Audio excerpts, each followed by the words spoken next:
Alors, flux massif de Libanais vers la Côte d'Ivoire du fait de la crise au Liban.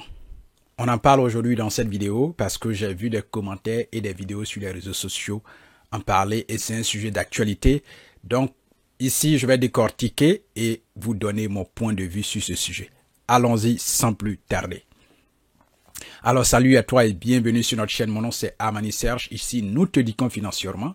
Nous te parlons d'entrepreneuriat parce que c'est cela qui va nous aider à développer notre Afrique. Mais pour aujourd'hui, dans cette vidéo, on parle du flux massif de Libanais vers la Côte d'Ivoire du fait de la crise au Liban. Eh bien, j'ai vu sur les réseaux sociaux plusieurs vidéos avec des vidéos de nervosité et aussi quelques commentaires et des avis. C'est très important de donner son avis sur quelque chose pour ne pas rentrer dans les provocations. Voilà. Donc, c'est très important de donner votre avis et dire ce que vous pensez au plus profond de vous-même. Donc, cette vidéo est pour cela. Je vais décortiquer quelques expressions, quelques mots que j'ai entendus et aussi, je vais donner mon avis. Bien, j'ai vu un monsieur en colère sur Twitter, dans le quartier libanais à Abidjan, en train de faire une vidéo et menacer. Franchement, c'était une vidéo menaçante et aussi dit qu'il a été signalé et tout cela. Et aussi, j'ai vu l'avis de l'autre influenceur que j'ai fait appeler influenceur en Côte d'Ivoire, son avis, parler aussi de ce sujet. Voilà, je dis pas les noms ici dans moi, mes vidéos, c'est clair. Voilà. Donc, les gars, moi je veux parler de ce sujet-là sur 4 points. Vous comprenez? On va aller sur le point 1. On parle de l'histoire. Parlons de l'histoire. D'accord. L'histoire est ce qu'elle est. Et nous tous, nous avons étudié l'histoire à l'école. Vous savez, le Liban aujourd'hui est un pays en crise. Et quand un pays est en crise, les ressortissants cherchent d'abord à se protéger, les populations. Donc je pense que c'est dans ce cadre-là que la population libanaise cherche un moyen de sécurité, une zone de sécurité pour pouvoir se mettre à l'abri et ne pas mourir avec les balles et les bombardements et tout ça. Vous comprenez? Et dans toute l'histoire du monde, les déplacements ont toujours eu lieu du fait de l'histoire, du fait des crises et autres. Les déplacements ont toujours eu lieu, ça c'est clair, c'est ce qu'il faut reconnaître. Donc en histoire, il faut reconnaître que les déplacements de population ont toujours eu lieu du fait des crises. Maintenant, si je m'appuie sur les vidéos et les commentaires que les gens donnent sur les réseaux sociaux et les gens menacent haut et fort, c'est clair. Parlons maintenant dans la même histoire de la traite arabe. La traite arabe a commencé avant la traite européenne. Vous comprenez? Donc, en Afrique, il existait déjà la traite arabe où des Africains étaient vendus sur le marché arabe et ces peuples noirs-là, nos ancêtres, étaient utilisés comme des animaux dans des travaux et étaient très maltraités par cette communauté arabe. Et dans ces pays arabes même, du nord de l'Afrique, il existe aussi des noirs dans ces pays-là qui n'ont pas de voix pratiquement. D'autres même sont vraiment, on parle de ségrégation et puis le racisme. Voilà. Donc, c'est un peuple, le peuple arabe, de manière historique, nous ne tirons pas, en tant que peuple noir, nous n'avons pas un bon enseignement ou nous n'avons pas une bonne lecture de leurs habitudes ou de leur manière de traiter notre peuple. Voilà, donc je sais que certains Ivoiriens se sont appuyés sur cela pour lancer des vidéos vigoureuses, nerveuses et aussi provocatrices, des vidéos provocatrices, vous comprenez? Ne tombez pas dans la provocation. Voilà, l'histoire est là, elle est ce qu'elle est. Vous comprenez? Voilà, ces gens, et c'est pas seulement le peuple arabe. C'est pas seulement le peuple arabe. Partout où notre peuple noir est dans tous les autres pays, les gens sont marginalisés en quelque sorte. Il y a une sorte de racisme. C'est pas seulement dans les pays arabes. Que je vis aux États-Unis, que ce soit aux États-Unis, que ce soit en Chine, que ce soit au Japon. Partout où vous allez, les gens tendent à stigmatiser notre peuple. Voilà. On les qualifie de noms que nous n'avons pas évoqués ici dans notre vidéo. Voilà. Donc, en tant que peuple noir, nous souffrons de cette manière dont les autres nous regardent avec un mauvais œil. Voilà. Qui n'est pas toujours humain. Cette manière de traiter notre peuple qui n'est pas toujours humain. Oui, c'est normal que les Ivoiriens décrivent cela. Et c'est normal que les gens en parlent parce qu'ils ont ça dans leur cœur et ça fait mal. Et c'est une blessure historique. C'est une blessure profonde. Nos ancêtres ont été traités de la sorte. Et cette manière de traiter aussi notre peuple continue aujourd'hui dans notre monde moderne. Donc, c'est normal de décrier ces événements dans d'autres pays, que ce soit dans les pays arabes ou dans d'autres pays qui se passent. C'est normal. C'est normal d'en parler pour que ça change. Donc, parler, c'est pas mauvais. Mais c'est la manière de parler, souvent, qui peut être interprétée d'une autre façon. Voilà. Parle avec respect et aussi on parle pour que ça change. Vous comprenez? Voilà. Donc, c'est normal qu'on en parle. Ça, c'est clair. C'est normal quand quelque chose est mauvais. C'est normal qu'on en parle pour qu'il y ait un changement positif pour notre peuple. Parce que nous sommes amenés à construire notre peuple. Un peuple dans la prospérité et qui vit dans l'abondance. Donc, de cette traite arabe-là, en tant que peuple noir, qui n'aime pas forcément, voilà, nous avons gardé cela dans nos têtes. Donc, ce traitement existe et on n'a pas vraiment une bonne histoire de ce peuple, du peuple arabe. Voilà, et c'est clair et c'est vérifié par des écrits. Voilà, c'est pas des gens gentils en fait envers notre peuple. Ils n'ont pas été gentils et aussi aujourd'hui dans notre temps moderne, dans ces pays encore, il n'y a pas de gentillesse encore envers notre peuple. Donc des Ivoiriens décrivent cela que ces gens fuient pour venir fuir. Mais il y a une crise chez eux les gars. Il y a une crise chez eux. Voilà, il y a une crise chez eux. Ça. Maintenant en point 2, on va parler de vivre dans une communauté sur une terre étrangère. Voilà.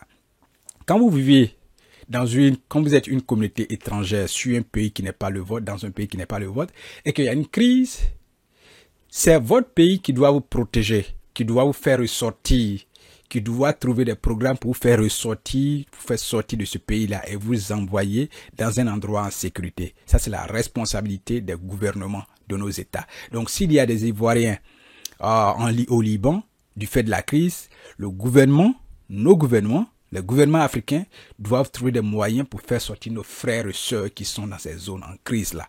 Voilà. C'est au gouvernement de protéger ses concitoyens et ses citoyens. C'est au gouvernement. Ça, c'est le travail du gouvernement. C'est clair. C'est un travail du gouvernement. Maintenant, en point 3, on va parler de la communauté étrangère qui est une force économique. Quand vous avez une multitude de communautés étrangères sur votre terre, chers Ivoiriens ou chers abonnés, c'est une force économique inestimable. Les gens, quand ils sont chez eux, ils ont tendance à être paresseux. Que ce soit aux États-Unis, que ce soit ailleurs aussi, partout ailleurs dans le monde, lorsque quelqu'un est chez lui, il a tendance à être paresseux. Il ne travaille pas comme il se doit. Comme celui qui a quitté son pays, qui est venu se chercher. Donc, avoir une communauté libanaise chez nous, c'est une force économique. Les États-Unis sont très forts parce que c'est une multitude de communautés économiques. Et c'est une richesse inestimable.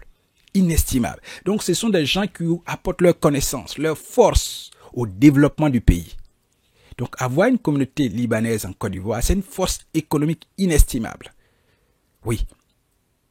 La Côte d'Ivoire est riche parce que nous avons cette capacité d'accueillir les gens et de vivre en communauté, en paix avec eux. Et les gens travaillent au développement du pays. Ça, c'est clair, il faut le retenir, il faut mentionner cela. C'est très à saluer.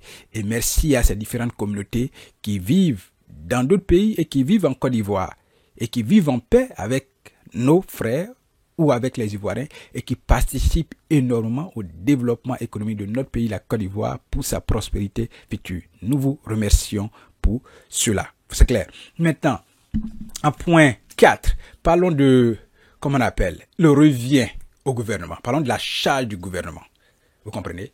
Lorsque vous êtes une communauté étrangère sur une terre qui n'est pas la vôtre, c'est au gouvernement du pays qui vous accueille de fixer les règles de séjour et de résidence de la communauté étrangère. Ce n'est pas chaque Ivoirien qui va fixer les règles, non. Ça, c'est à l'État.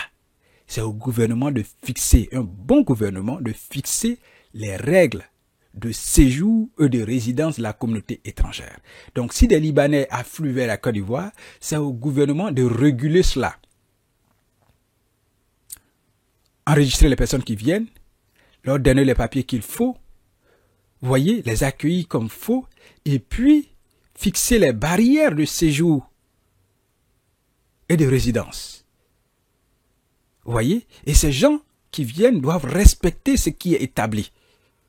Respecter ceux qu'ils ont trouvés, ceux qui les accueillent, et aussi respecter les règles établies parce que c'est pas votre pays et c'est dans le pays d'autrui. Donc vous devez respecter les gens que vous trouvez et puis marcher comme ça avec eux et non pas se mettre sur les réseaux sociaux et dire ce qui ne doit pas être dit et aller dans la provocation.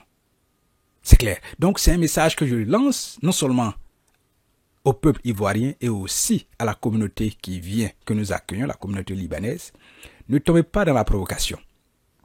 Si vous êtes chez les gens, sachez votre place. Sachez votre place. Moi, je vis aux États-Unis. Je sais ce que je dois faire et je sais ce que je ne dois pas faire. Parce que ce n'est pas mon pays. Quel que soit le nombre d'années que je vais passer aux États-Unis, ce n'est pas mon pays. Et je sais ce que je dois faire. Je connais mes limites. Vous voyez? Donc, que cette communauté libanaise aussi sache ses limites. Et je dis aussi au gouvernement de fixer les règles de séjour et de résidence pour ne pas laisser aller des personnes qui n'ont pas forcément une bonne éducation ou une bonne intention et puis ça va provoquer des personnes. Soyons sages, soyons conscients, nous sommes tous adultes et que chacun sache sa place et sa raison d'être pour consolider autour de nous cette paix. Pour que nous puissions vivre dans la convivialité en frères, main dans la main. Voilà. Retenons cela. Nous devons vivre main dans la main et nous devons nous soutenir quand il y a des problèmes chez les autres. Nous devons aider parce que les problèmes se sont passés aussi chez nous et des Ivoiriens se sont retrouvés aussi dans d'autres pays étrangers. Vous voyez, donc on est toujours étranger quelque part. Voilà. Donc, vraiment, voici ce que je peux dire sur cette affaire-là. C'est que l'histoire, elle est telle. Voilà, l'histoire, elle est ce qu'elle est. On ne va pas changer l'histoire. Déjà, l'histoire fait que d'autres peuples sont stigmatisés. Et on a un mauvais regard si certains peuples, du fait du traitement que nos ancêtres ont eu et que nous-mêmes nous continuons de subir dans ces différents pays-là. Nous interpellons les gouvernements à prendre leurs responsabilités, à fixer les règles de la communauté étrangère qui vit en Côte d'Ivoire et que chacun respecte les lois, les recommandations qui sont établies dans son pays d'accueil pour ne pas tomber dans la provocation. Allez peuple, nous sommes unis, nous sommes frères, restons ensemble pour bâtir la prospérité et la liberté financière de notre peuple, l'abondance, construisons le rêve africain. Nous travaillons. Rejoignons-nous dans cette bataille-là, construire le rêve africain pour que notre peuple vive dans l'abondance éternelle. Abondance, richesse, abondance, prospérité. Au revoir.